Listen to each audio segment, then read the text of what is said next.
Had an engine that Dr. Perry, you were called into the emergency room. Just what did you do? What did you see? Immediately on arriving in the emergency room, I noted that the president had received a lethal wound. He was at that time under the care of Dr. James Carrico, who initially saw him as he entered the door. I was there approximately a minute or two later. There was no evidence to my attention of heartbeat or pulse, but he was attempting agonal respiration. I noted a wound of his neck and of his head, the latter being a quite massive wound.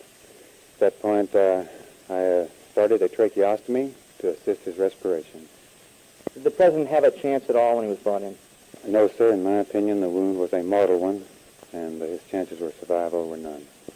There were 2 bullet wounds that you saw. There were 2 wounds. At the time, I could not tell for sure whether they would possibly have been made by 2 missiles or 1.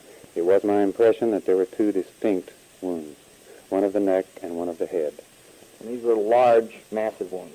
The wound of the neck was a small, penetrating wound and appeared to be the entrance wound of one of the missiles. The wound of the head was a quite large wound, could have been either an exit wound or a tangential wound of the skull. Could the president could he have been in pain and realized this? No, the president was completely unresponsive throughout the entire time that I was attending him. I don't think that he even perceived the impact of the bullet at all. How long did he live after you saw him? Time becomes quite compressed in such a situation, and I could only estimate, and I really don't know. I was quite busy at the time. I didn't consult a watch, and I was summoning Dr. Clark and Dr. Baxter McClellan for assistance, and was very busy at this time. How many doctors in all were in attendance? I would estimate 8 or 10. I don't know exactly. Everyone began arriving very shortly after I sent for help, and we were doing the tracheostomy, and Dr. Baxter McClellan arrived, Dr. Clark, and Dr. Jenkins to assist with the oxygenation, and subsequent to that, the other physicians came too. Were there other members of the president's party in the room or close by? Mrs. Kennedy was there when I arrived, and as far as I know, she was there doing most of the time in the room. She was outside part of it, I think, but I was quite busy, and I didn't notice if she left. Did you have a chance to view her as far as her composure and so forth?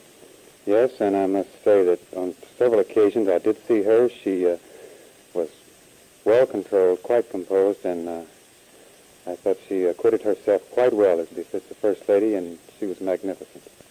For all purposes, the president actually was dead when the bullets struck him. For practical purposes, that is correct. Doctor, the time was set for 1 o'clock when the president died.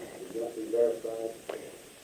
The president's death was pronounced by Dr. Kemp Clark, Chief of Neurosurgery, and as I said, I did not have the opportunity to consult a watch. I was busy with resuscitative measures, and I just couldn't be sure about the time myself.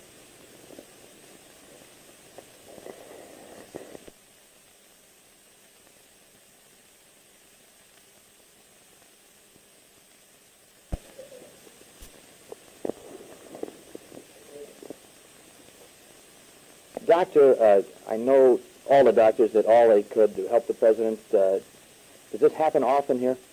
We have a very active trauma service, and this is a team effort in all instances. What I did and what the remainder of the team did is something which we're faced with quite often. I would emphasize that, as always, it requires numerous members, and I think each of them did all that was possible.